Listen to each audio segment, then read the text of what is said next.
Sejam todos bem-vindos. Aqueles que estão aqui pela primeira vez, você é muito bem-vindo, bem-vinda nesse lugar. Nós celebramos ao Senhor com nosso louvor, nossas mãos, instrumentos.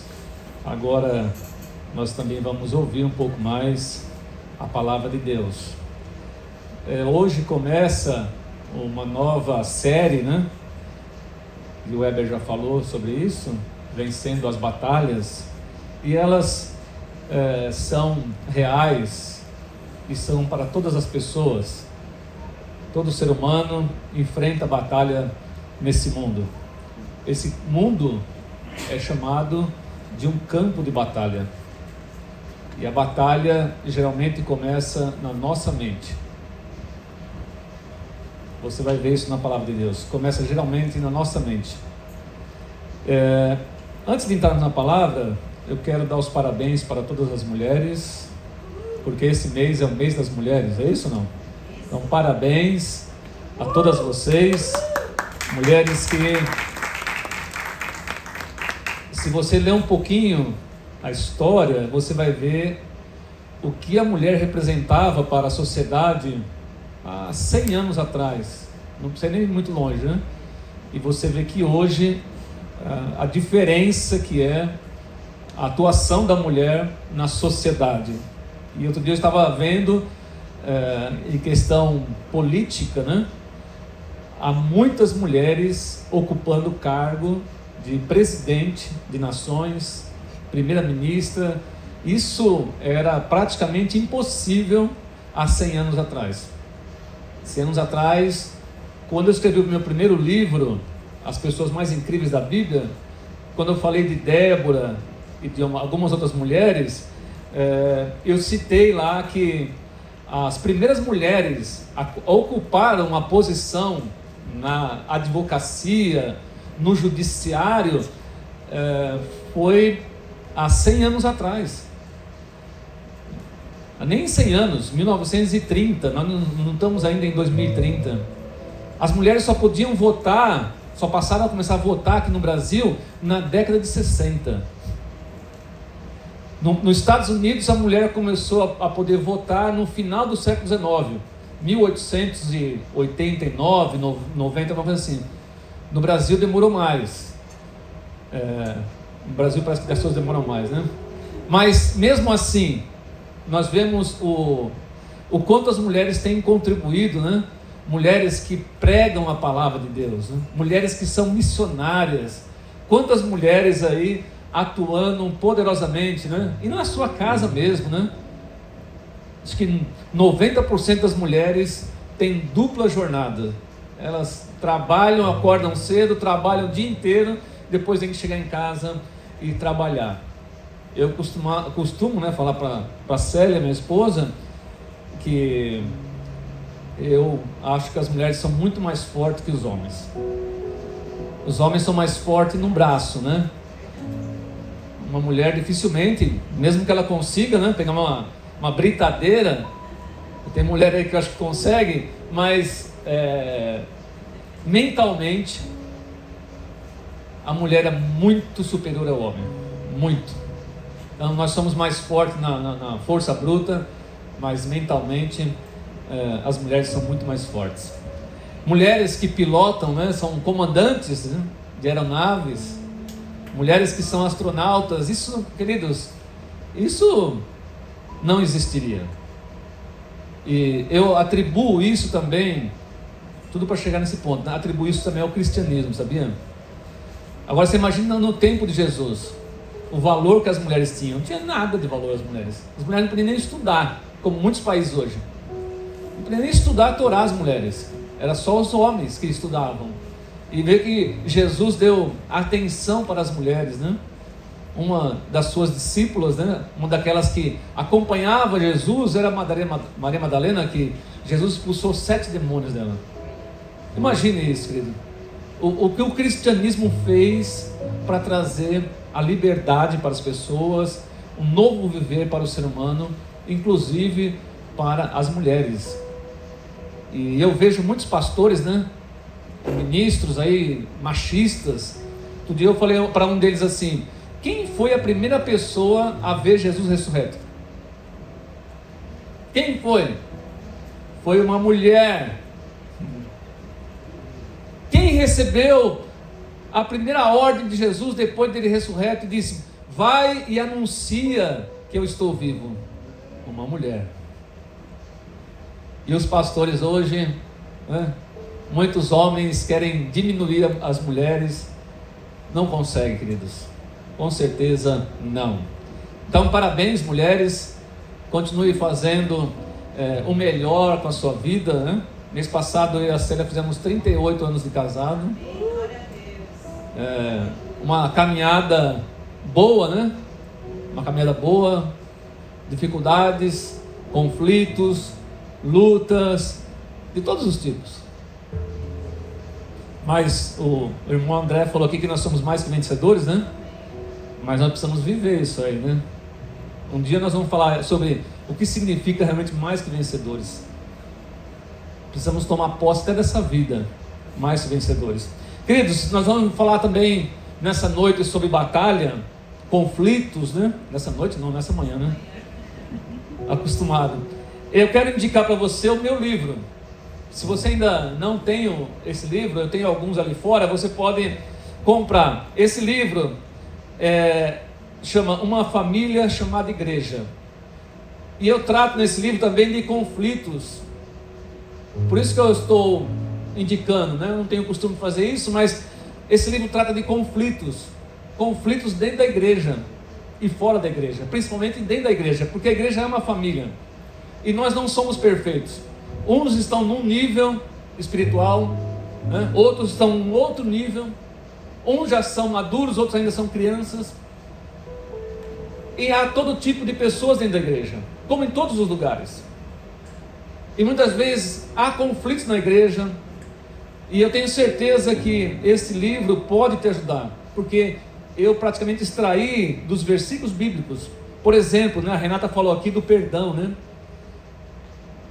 A Bíblia diz: perdoai uns aos outros. Eu falo sobre isso.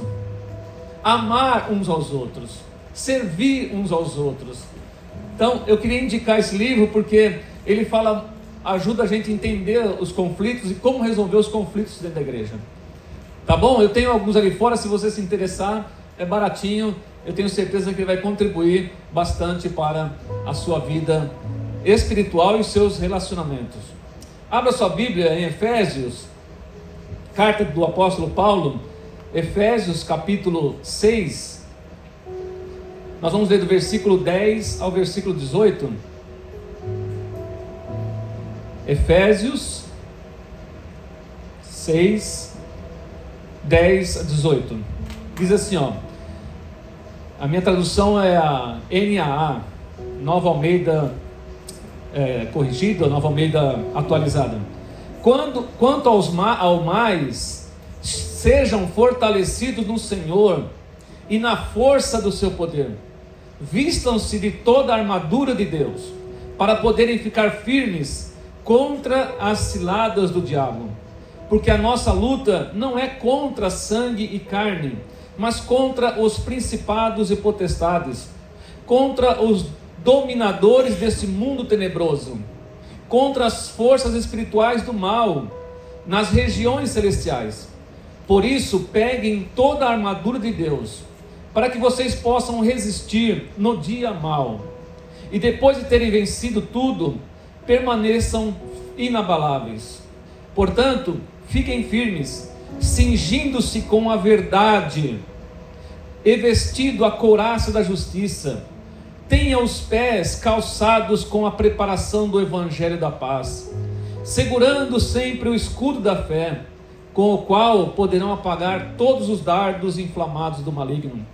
Usem também o capacete da salvação e a espada do Espírito, que é a palavra de Deus. Orem em todo tempo no Espírito, com todo tipo de oração e súplica, e para isto vigiem com toda perseverança e súplica por todos os santos. Obrigado, Senhor, por esse dia, por esta manhã, pela tua misericórdia, tua bondade, em nos trazer até este local, para que juntos pudéssemos adorar o Senhor, lembrar do seu sacrifício na cruz do Calvário e também ouvir a tua palavra em nossos corações. Abençoa a todos que aqui estão, abençoa todas as mulheres, Senhor, todas as mulheres que estão aqui, todas as mulheres de São Paulo, do Brasil, do mundo, abençoe, Pai, em o nome do Senhor Jesus. Esse texto fala sobre a armadura de Deus. Antes de Paulo falar, porque aqui Paulo vai falar de um assunto espiritual. Nos capítulos anteriores, 4, 5, Paulo está falando de alguns assuntos, né? Ele fala do comportamento moral. Aqui ele fala assim: aquele que roubava não roube mais. Então ele vai falar, né? Aquele que mentia não mente mais. Ele vai falar que nós não devemos dar lugar para o diabo, a nossa boca para o diabo, a nossa mente. Aí ele vai falar sobre o nosso relacionamento familiar no casamento. Ele fala que o homem deve amar a sua mulher, amar a sua mulher. A mulher deve ser submissa ao marido. Os filhos devem respeitar os pais devem tratar bem e cuidar dos filhos, né, com muito amor, dedicação. Ele vai falar também dos nossos relacionamentos profissionais, porque as pessoas deveriam tratar bem os seus servos, o chefe, e os funcionários deveriam tratar bem os seus senhores, porque tinha muito escravo na época, né? E muitos escravos tinham se convertido. Mas independente disso, da época, hoje nós precisamos tomar cuidado com o nosso comportamento moral. Nós devemos tomar cuidado com o nosso relacionamento familiar, porque muitos problemas começam lá dentro de casa. E também nos nossos relacionamentos fora de casa, que Paulo está falando, que é o nosso relacionamento profissional. E Paulo agora, nesse texto, nos fala das nossas vidas no contexto espiritual, das nossas lutas pessoais, dos nossos conflitos. Nós não podemos esquecer, querido, uma coisa, né? Que esse mundo é um campo de batalha, e é mesmo, é um campo de batalha. Há muitas pessoas sofrendo, e não financeiramente, e não fisicamente. Há muitas pessoas sofrendo psicologicamente, emocionalmente, porque geralmente é onde o inimigo que Paulo falou, o diabo, Satanás, que a tradução é adversário, é onde ele atua em maior parte na vida das pessoas, na mente das pessoas, porque é isso que vai gerar a sua atitude depois. Primeiro começa lá dentro. Ele não está preocupado se a pessoa tem dinheiro, não tem dinheiro, se é pobre, se não é, se tem carro, se não tem carro. Ele não se importa se é adolescente, se é um homem, uma mulher de meia idade, se é um idoso. Não, o diabo não olha para isso. Se é casado, se é solteiro, todo ser humano que ele puder destruir, ele vai destruir. Então Paulo está dizendo que as forças das trevas são determinadas, e são mesmo. Lembre-se de Jesus lá no deserto, na tentação.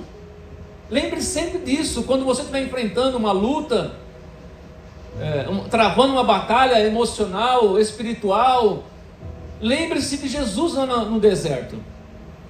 Se o próprio diabo não poupou Jesus, por que vai poupar a gente? Por que vai poupar eu?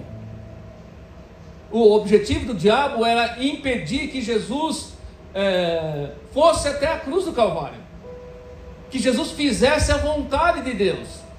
É claro que ele não ia conseguir, mas ele também não ia deixar de tentar. E qual é o objetivo que Paulo está falando aqui? Qual o objetivo dele? Do inimigo, ele é chamado como inimigo das nossas almas. Qual é o objetivo dele? Que você não continue andando com Jesus. Que você não continue a fazer o que você estava fazendo agora há pouco, levantando a sua mão e adorando a Jesus.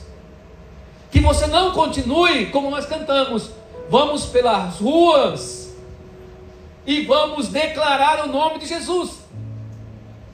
Ele não quer que você faça isso. Ele não quer que você eduque o seu filho conforme a Bíblia diz. Ele não quer, homem, que você ame a sua mulher como a Bíblia diz. Ele não quer, mulher, que você se dedique ao seu marido, porque o sentido de ser submissa não é para ser esse tapete e o homem pisar. Mas é a mulher que é dedicada ao marido. Ele não quer que você faça isso pelo seu marido. Então é aí que vem a batalha. Não importa, o mês que vem eu vou fazer 20 anos de pastorado. Então eu já vivi situações na minha própria família, no meu próprio casamento, com 38 anos de casado, e cuidando de gente durante esse todo o tempo, eu já percebi e vi o quanto ele atua nas famílias, o quanto ele quer destruir a família, porque a família não é invenção humana, a família é uma criação de Deus, é a primeira instituição que Deus criou, é a família, e tudo que Deus criou e tudo que Deus faz por nós, Ele odeia. Então Paulo vai nos dizer que nós devemos estar revestidos para vencer essa batalha que é dia a dia, mês a mês, ano a ano. O negócio ficou tão complexo assim, no sentido da luta, da batalha, que ela cega as pessoas. Quando nós fizemos 30 anos de casado, isso há 8 anos, né? Nós fomos atrás de um salão para fazer nossas bodas, na época, aqui aí em São Caetano. Aí a mulher do local lá, estava eu e a Célia sentados, e ela, vocês vão fazer a festa, tal, quantos anos de casado? Eu falei 30. A mulher olhou para mim e falou assim, isso existe ainda? Porque a mente dela já foi vencida. É claro que ela não deve ser cristã do nosso jeito, assim, do nosso pensar, né? Ela pode até dizer que é cristã, não sei. Mas ela não pensa mais como pensaria um cristão. Não, o casamento é uma instituição de Deus. Ela não deveria se surpreender que uma pessoa está casada há 30 anos. Mas o mundo se surpreende porque o inimigo do ser humano conseguiu vencer a mente das pessoas. E as pessoas se tornam, isso é um exemplo, né? Banal. O divórcio é banal, né? Abandonar a mulher, abandonar o marido é uma coisa banal hoje. Até parece que isso não incomoda mais a Deus. Então Paulo diz assim, vistam-se com toda a armadura de Deus, porque o mundo também tem as suas ideias, os seus propósitos para o ser humano, o mundo tem.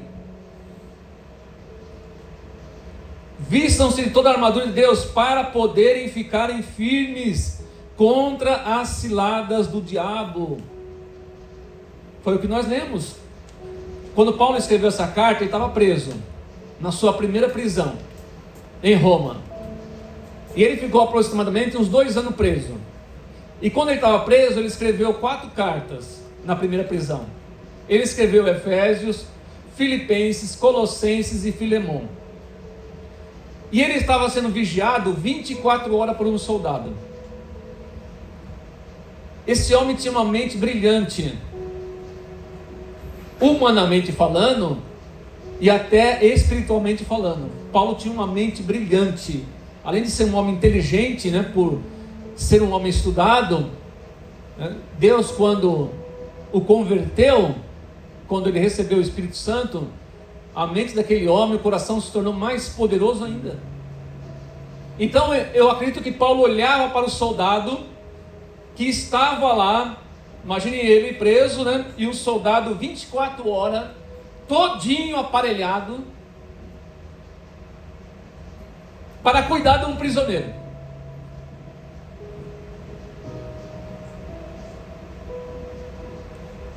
Um homem, um soldado, e o soldado romano era o soldado mais bem preparado da época. O romano estava no seu auge do império, no seu maior poder nessa época aqui. Já tinha tomado conta de a maior parte do planeta Terra, o Império Romano tomava conta. Seus soldados eram os melhores que tinham, eram os mais bem equipados e preparados. E eu acredito que quando Paulo estava escrevendo, ele estava olhando o soldado que estava aguardando ele. Então ele faz aqui uma metáfora, uma analogia, usando o soldado, o seu comportamento, a sua vestimenta, a sua dedicação, a sua postura, e fez disso uma mensagem. Ele viu quanto o soldado romano era bem preparado para a batalha, e era realmente. Dificilmente um soldado romano que tinha o melhor capacete, a melhor couraça, a melhor lança, a espada, o melhor escudo, a melhor sandália. Por quê? Porque o soldado andava, não tinha cavalo para todo mundo. O soldado andava quilômetros, né? Dias. Então ele tinha a melhor sandália, talvez melhor que as pessoas. Então Paulo faz disso uma analogia e traz para nós espiritualmente. E ele fala então que nós devemos tomar a armadura de Deus, semelhante a de um soldado romano. Paulo gosta de usar a analogia de um soldado, o crente, o cristão como um soldado. Semana passada o Weber até citou o crente como um atleta, né? Lembra? Como um atleta. Paulo usa também como um atleta. Ele usa como um soldado. Ele usa também a analogia de um lavrador, aquele homem que trabalha na terra. O cristão é assim, trabalhador, dedicado. Um atleta que está correndo uma maratona, 42 quilômetros, né? Correndo uma maratona, não uma corrida de 100 metros, uma maratona. Tem que estar sempre preparado fisicamente. Então ele fala, olha, o cinturão da verdade, isso nos leva à integridade do crente. Como está a nossa integridade? Se nós formos íntegros, o diabo não pode nos vencer. Como é bom ter um bom nome. O próprio livro de Provérbios diz: é melhor ter um bom nome. Ele fala o cinturão da verdade, a integridade do crente. Ele fala a couraça da justiça, a pureza do crente. Nós estamos mantendo o nosso coração puro? A couraça é para proteger o coração. O coração, olha que todos os policiais usam o quê? Os soldados usam o quê? Colete. Hoje fala colete, né? Antes falava couraça. Hoje usa colete. Porque se você der um tiro lá, o cara não morre, né? Porque não vai passar a bala. Então isso nos leva a pensar na pureza do crente. Se o nosso coração não estiver puro, nós vamos perder. O diabo vai ter como nos acusar. Então Paulo fala, né? Que o diabo nos atinge com tudo que é imoral. Ele quer que você contamine o seu coração. Mas ele está dizendo assim, ó, use a couraça da justiça, mantenha o seu coração limpo. Ele fala das sandálias do evangelho da paz. Isso nos leva a pensar na paz que nós temos. Jesus falou assim, a minha paz eu vos dou. Você tem a paz de Cristo? Não é aquela paz, né, que te deixa cego para qualquer problema, né? Não é essa paz. A paz que você vai falar assim, não, aconteça o que acontecer, eu vou, né? Não.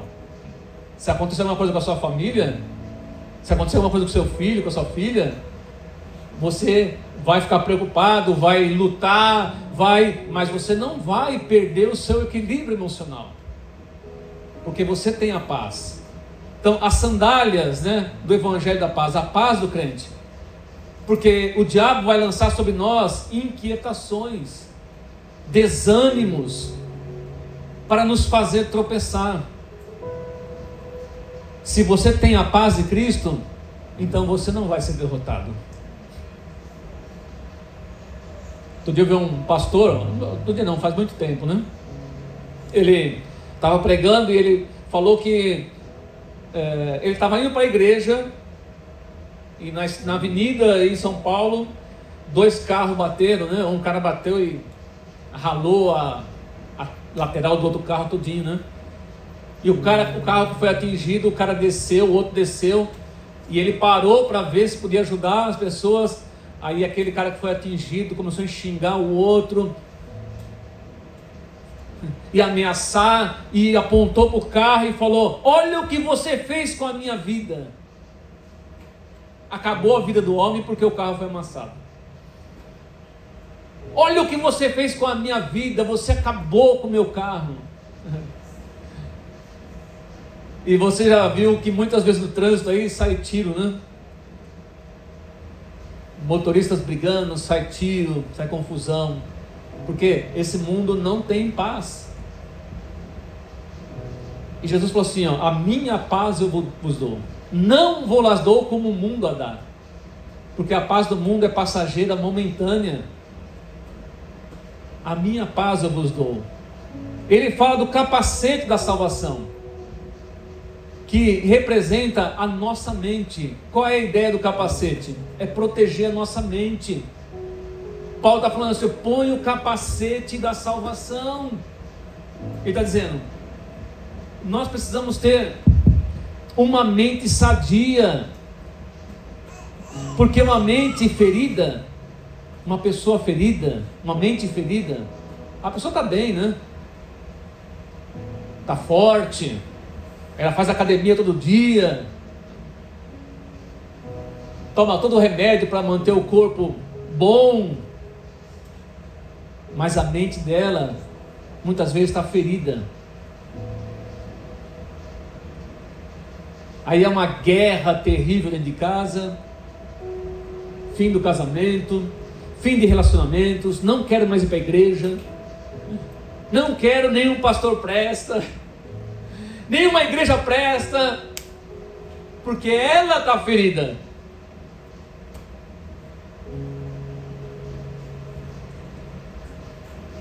Porque uma mente ferida é incapaz de continuar crendo. E eu conheço muitas pessoas que estão afastadas da igreja. Se ela tivesse tomado cuidado com isso aqui, ó, se ela tivesse lido a Bíblia, pedido direção a Deus, Deus teria falado para ela assim, olha, põe o capacete da salvação, que significa a mente do crente. Põe o capacete, porque senão a sua mente vai ser atingida. Olha, eu conheço muitas pessoas que hoje estão afastadas da igreja, muitas, com a mente ferida.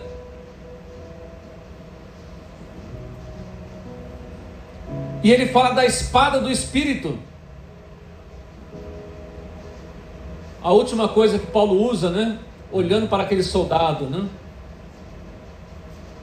O soldado romano tinha a melhor espada. A arma mais eficaz, a espada do Espírito, Paulo está falando assim, olha, se proteja com a espada, porque você vai ter que lutar nesse mundo. E ele está falando assim, ó, é a palavra de Deus, é a Bíblia. A arma mais eficaz que Deus nos deu é a palavra, é a sua palavra. E Jesus mostrou isso durante a tentação no deserto. Você lembra que o diabo começou a tentar Jesus com o quê? Com a palavra. O próprio diabo pegou a palavra para atacar Jesus. Ah, se você é filho de Deus, ó, está dito que você dará ordem aos anjos e ele guardará você, então pule daqui. Pensou? E como que Jesus venceu ele? É claro que Jesus falou também a palavra para ele. Olha, tá vendo essas pedras aqui, ó? Transforme ela em pães. Aí Jesus vai falar para ele assim, ó: nem só de pão viverá o homem, mas de toda a palavra que sai da boca de Deus. Porque Jesus estava numa batalha espiritual, numa guerra. Ele estava com fome? Sim. Mas a batalha maior não era a fome, era a tentação que ele estava enfrentando. E Jesus venceu como? Só com a palavra? Eu já vi muitas pessoas falar: Jesus venceu com a palavra. Não foi só com a palavra. Jesus usou a palavra, mas ele obedeceu a palavra. O problema de muitas pessoas é que não obedecem a palavra. Jesus não só citou o versículo para ele, mas também está escrito: somente ao teu Deus prestará culto, ou vai adorar. É o primeiro mandamento. Jesus não só lembrou da palavra, Jesus também praticou ela. Ele obedeceu. E é o que nós temos que fazer. Obedeça a palavra de Deus. Aplique ela na sua vida. Leia a Bíblia, estude, memorize os versículos e use para derrotar as mentiras do diabo. Jesus falou assim, ó: o diabo é o pai da mentira, porque ele mente desde o começo, e mente desde o começo mesmo, porque ele mentiu para Eva, mentiu para Adão, e vem mentindo até hoje para as pessoas.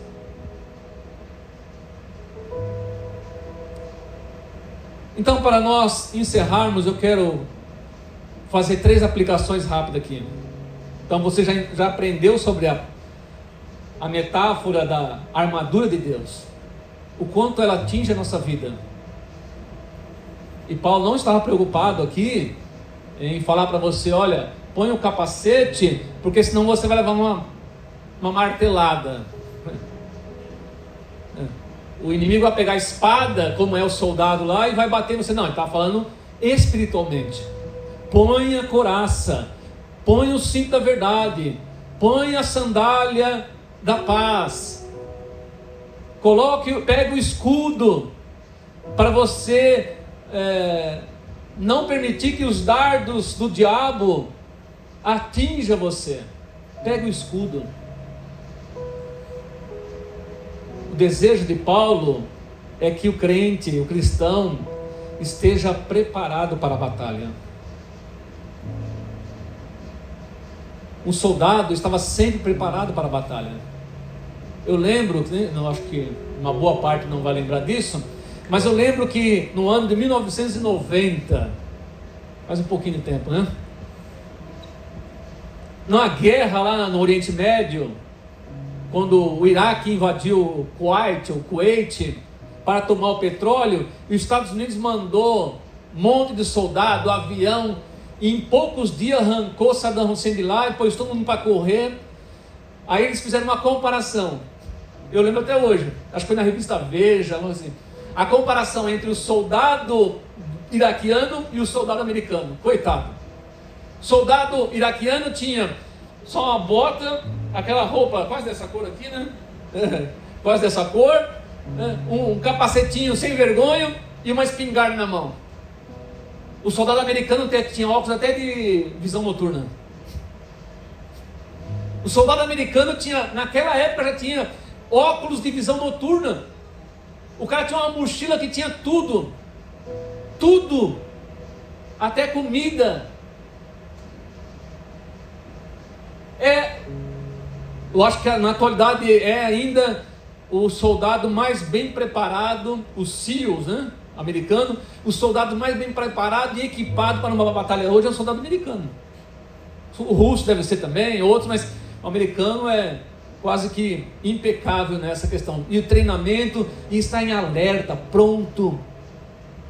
Então vamos lá, primeira aplicação: a batalha é real, ela existe. Paulo disse então, porque a nossa luta não é contra a carne e sangue, mas contra os principados e potestades, contra os dominadores desse mundo tenebroso, contra as forças espirituais do mal nas regiões celestiais. É verdade, a batalha é real.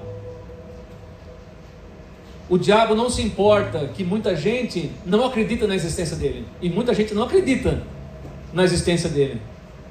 Acho que isso é um mito, né? Até o dia que essa pessoa abriu os seus olhos, né? Até o dia que Deus abriu os olhos dessa pessoa, para ela enxergar essa realidade, né? Então a vida cristã é uma batalha, é uma guerra espiritual. Se revista,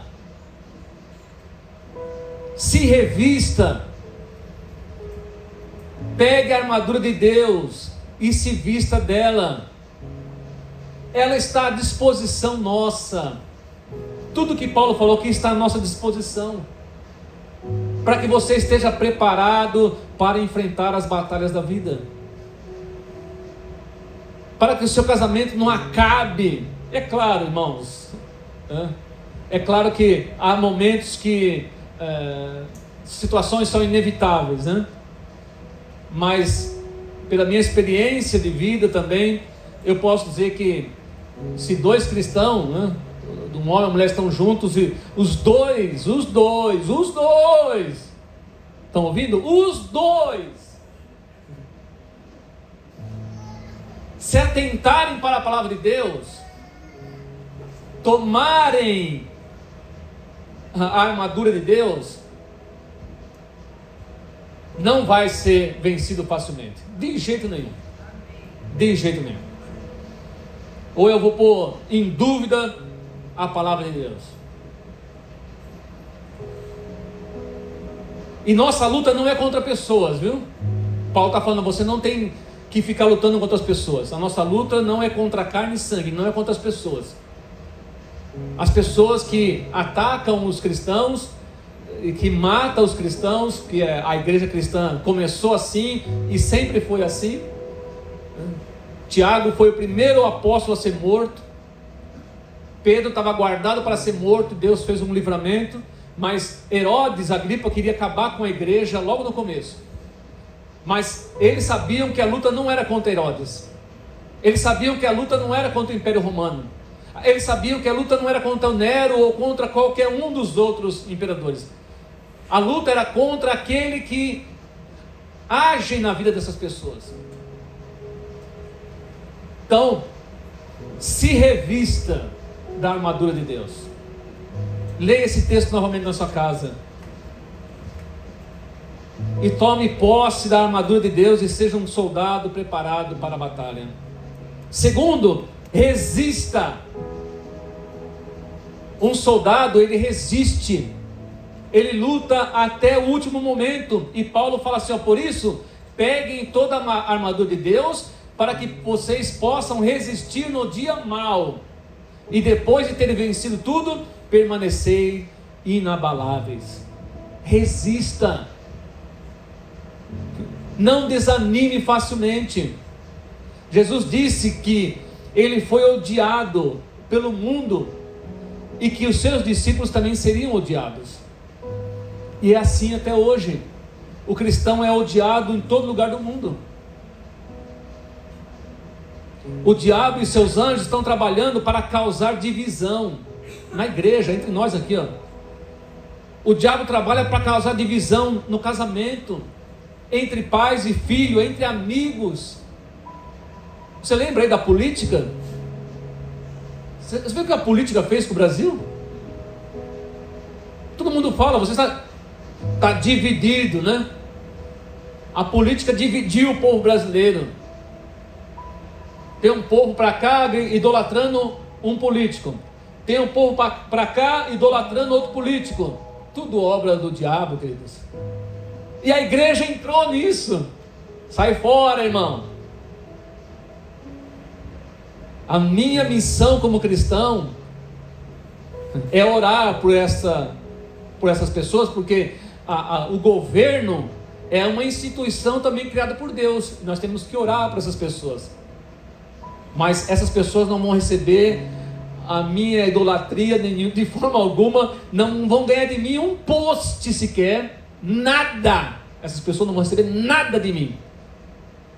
Nada. O que elas podem esperar de mim é que eu tenho obrigação, aí entra a lei civil, minha obrigação, porque eu sou obrigado, senão nem ia votar. Eu sou obrigado a ir lá votar, eu vou lá e faço minha decisão de votar. Mas idolatrar, de forma alguma. De forma alguma. De forma alguma. E não é só no Brasil não, muitos países estão divididos em guerra por causa da política. E quem está por trás disso? Quem está no coração das pessoas fazendo essa guerra? Por isso que Paulo falou assim: ore por aqueles que estão em eminência, aqueles que estão no poder. A minha obrigação é orar. Então, resista, queridos. Por causa dessa realidade que vivemos, os cristãos são chamados a resistir o diabo. Isto é, não opor ao adversário, nos opor, né, ao adversário, o nosso adversário, que é o diabo, né? O apóstolo Tiago disse assim, submeta-se, portanto, a Deus, resista ao diabo e ele fugirá de vocês. O apóstolo Tiago está dizendo isso. Imagina o que esses homens enfrentaram. Ele está dizendo, submeta a Deus, porque quando nós nos submetemos a Deus, nós já estamos resistindo ao diabo. É uma forma de resistência, é fazer a vontade de Deus. Porque quanto mais você busca fazer a vontade de Deus, menos ele tem poder para atuar na sua vida. A vida espiritual, querido, é tão real como a vida física, como nós aqui, é real. Anjos são reais, anjos caídos, demônios são reais. Deus é real. Jesus está vivo. E por fim, né? Nós precisamos vigiar. Vigie a sua boca. Vigie os seus olhos. Vigie o seu coração.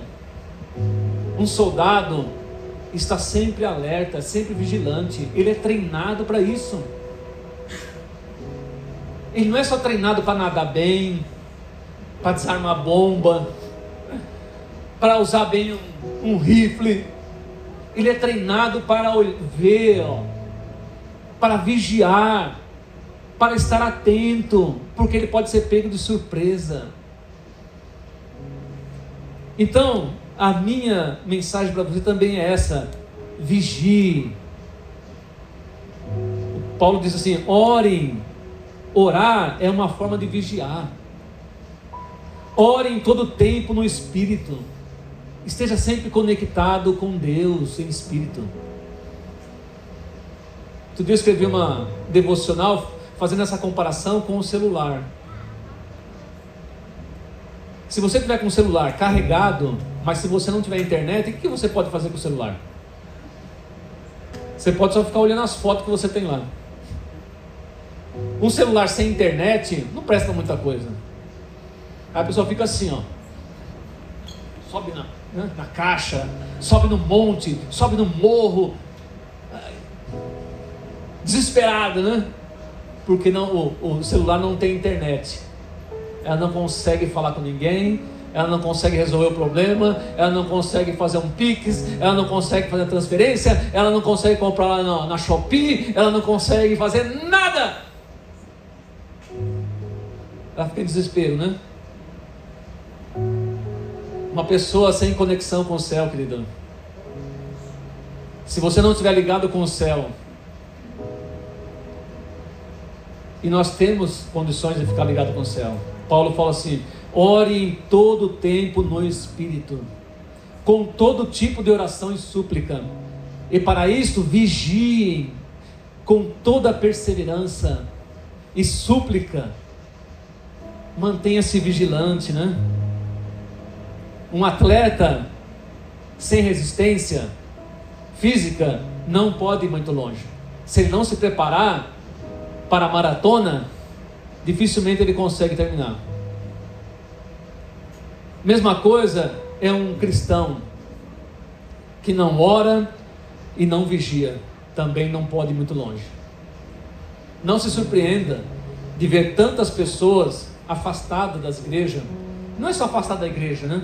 Afastado da comunidade, afastado da ceia do Senhor, afastado dos relacionamentos, afastado da palavra.